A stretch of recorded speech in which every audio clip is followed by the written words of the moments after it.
Pagpagod ka ng mag-isip ng kung ano-ano, dito ka lang latag ka ng banig dyan.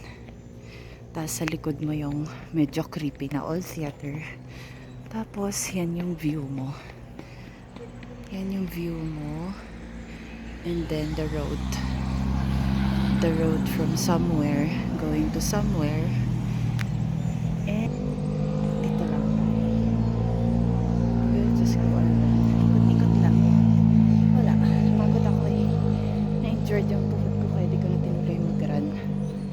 Tapos, napadpad ako dito. Kaganda nga naman ng lugar.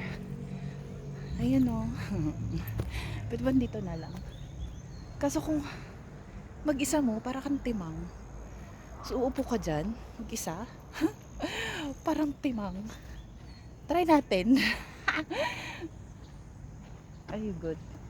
Baka mamaya may biglang sumulpot dyan. May butas kasi.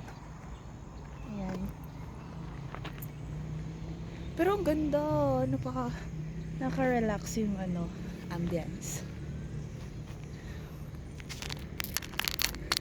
Ayan. Para makita nyo, maramdaman nyo yung pakiramdam. Tapos naririnig mo yung yung huni ng mga ibon. Kasi pala, ito yung sa trail na to. Maganda rin mag-trail dito. Try natin minsan. So, ayan. Ikot ka ba kayo? Try natin. Ikot tayo dun sa likod ng old theater na yan. And then, sarap ng hangin dito, malamig. Summer ngayon, kaya this is the place to tambay-tambay. Because the simoy ng hangin is so cool. Cool. Kakainis. Okay. Ayan, dito na tayo sa medyo upper part ng there's the theater. Ooh. Ito kaya ako sa likod. Ay, yoko. Pero mag-photoshoot ko yun. Tapos kita tayo. Photo-bomber tayo sa picture nila. Cut pa ulit ako.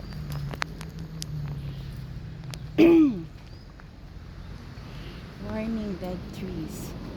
Stay away from dead trees and falling branches. Falling branches. Wala naman siguro, no? Tapos biglang may nahulog. Yun kasi yung mga paano mo malalaman kung dead tree, no? So, yun na yan. Okay, that's it for today. Bye again. See you on our next vlog. Hindi ko alam saan tayo mapapadpad. Sa trail. Pasok tayo sa Janhay Trail. Mga pang ilang beses na tayo doon. Pero okay lang. Masaya ko yun. Masayang mag-trail. Yung very deep person ka.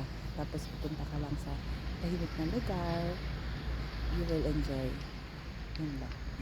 Bye!